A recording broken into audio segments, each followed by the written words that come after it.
Minutes interview, McCabe admits that his attempt to undermine the president began almost immediately after his boss, Jim Comey, was fired.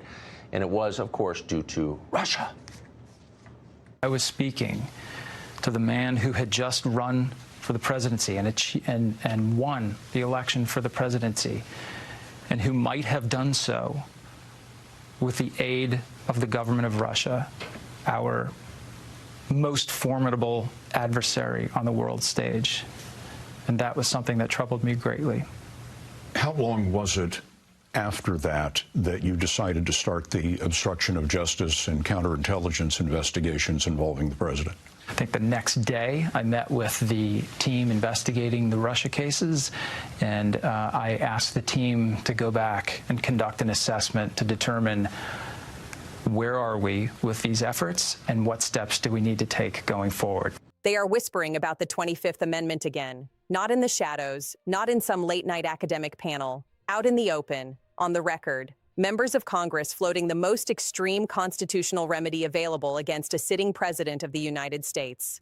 And if that sentence doesn't stop you cold, it should, because the 25th Amendment is not a talking point. It is not cable news seasoning. It is the constitutional equivalent of breaking the glass in case of emergency. It exists for coma patients, for strokes, for presidents physically or cognitively unable to discharge the powers and duties of the office. It was never designed as a daily headline in a functioning democracy. And yet, here we are. The temperature in Washington is not just high, it is unstable. You can feel it in the clipped language of lawmakers, in the evasive answers from cabinet officials, in the careful phrasing from Pentagon briefings. Something is fraying, and the center of gravity is the same as it has been for nearly a decade. Donald Trump and the corrosion that follows him. Let's strip this down to its bones. First, immigration. The president has launched an aggressive mass deportation agenda, signaling that federal power will be used at scale to remove undocumented immigrants with a speed and breadth that alarms even some within his own party. In response, Democrats are threatening to withhold funding from the Department of Homeland Security unless constraints are imposed. That is not symbolic theater. That is the federal government's purse strings being weaponized in a direct confrontation with the executive branch. If that standoff escalates, we are not talking about a minor bureaucratic inconvenience. The Department of Homeland Security houses FEMA, the Secret Service, TSA, cyber defense operations. A funding disruption doesn't just affect immigration enforcement. It ripples through disaster response, airport security, digital infrastructure. The machinery of government slows, then it stutters, then it risks seizing up. That is one axis of instability. Now add foreign policy. The president has issued threats toward Iran that are deliberately vague. Promises of something very tough if demands are not met. No articulated strategy, no clear doctrine. Just language that hovers between sanctions and airstrikes, between bluster and escalation. When the commander-in-chief speaks in that register, markets move, militaries posture, allies scramble for clarity. The War Powers Resolution was designed precisely to prevent unilateral military adventurism. Congress is supposed to have a voice before the nation is dragged into conflict, but oversight requires coherence. It requires political will. It requires lawmakers who are not themselves locked in partisan trench warfare. When a president flirts with military escalation as casually as a press conference aside, and Congress responds with confusion instead of unity, the risk multiplies. Miscalculation becomes more likely. A stray missile, a retaliatory strike, a spiral that nobody voted for.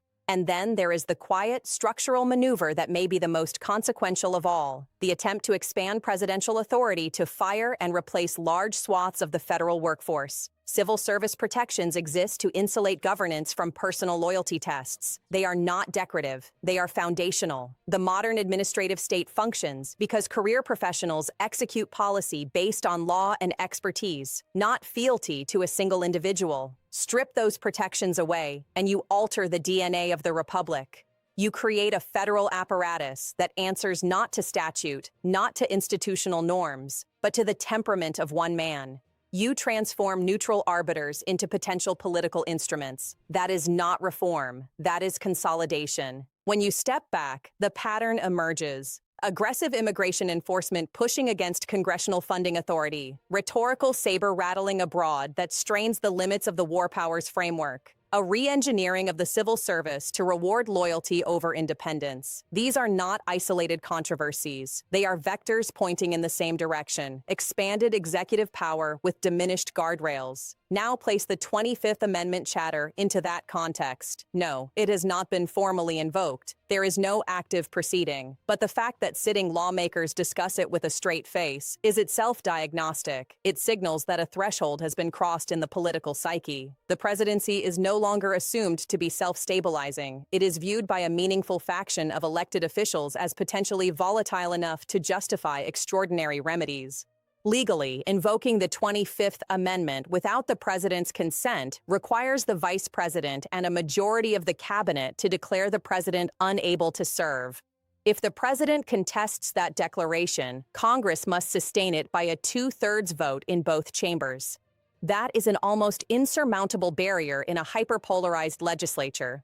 The odds of that threshold being met are vanishingly small. But legality is only one layer of this story. The deeper issue is normalization. When removal talk becomes routine, the presidency itself is destabilized. It shifts the Overton window.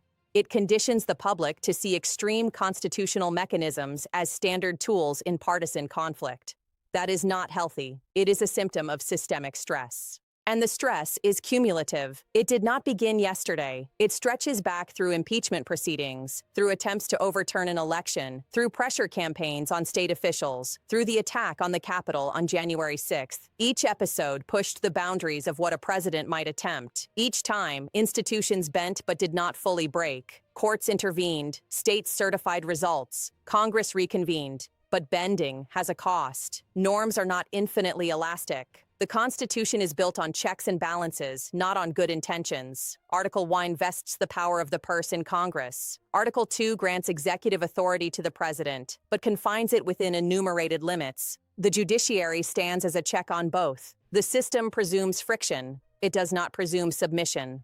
When a president frames every check as sabotage, every oversight hearing as persecution, every judicial ruling as illegitimate, the friction intensifies. The language escalates. Institutions are cast as enemies, and that rhetoric has consequences. It erodes public trust in the very mechanisms designed to prevent abuse. Consider the civil service again. The Pendleton Act of 1883 was enacted to end the spoils system, to prevent government jobs from being handed out as political rewards. It was a reform born of corruption and even assassination. The lesson was clear. A government that functions as a patronage network is unstable and unjust. Rolling back those protections in the name of efficiency or loyalty is not a technical adjustment. It is a regression toward a system the country deliberately abandoned. Or take war powers. The framers vested the power to declare war in Congress precisely because they feared concentrated executive militarism. They had lived under a monarch. They understood the danger of unilateral force. When modern presidents stretch the boundaries of military authority, Congress is supposed to assert itself. If it fails to do so, the balance tilts. And immigration enforcement. It sits at the intersection of executive discretion and constitutional rights. Due process does not evaporate at the border.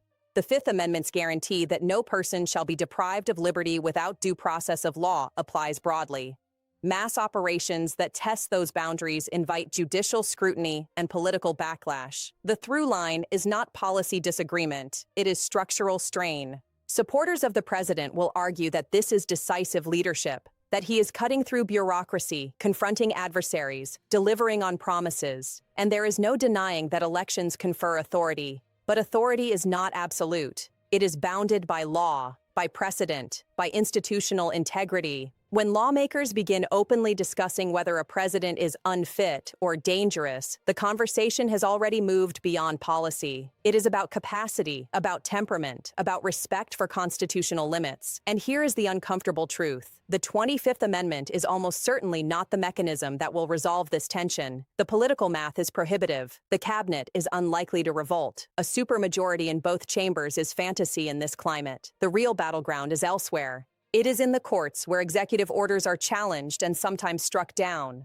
It is in appropriations battles where Congress uses funding as leverage. It is in state houses where attorneys general file lawsuits. It is in elections where voters render judgment. The system does not implode in a single dramatic moment. It erodes through cumulative stress, or it holds through sustained resistance. Right now, we are watching a stress test in real time. A president who views constraint as hostility. A Congress divided between acquiescence and confrontation. A public exhausted by crisis, but increasingly aware that the stakes are not abstract. Gas prices spike when geopolitical tensions rise. Markets tremble at the hint of conflict. Federal workers lose security when civil service protections are weakened. Families feel the ripple effects of policy choices that may seem distant from daily life. This is not theater. It is governance at the edge. The most dangerous development is not that some members of Congress are uttering the words 25th Amendment. It is that so many Americans have grown numb to the idea that removal talk feels like background noise, that threats of war feel routine, that executive overreach feels inevitable. Democracies rarely collapse in fireworks. They decay through normalization of the unacceptable, through the steady lowering of standards, through the quiet rewriting of expectations.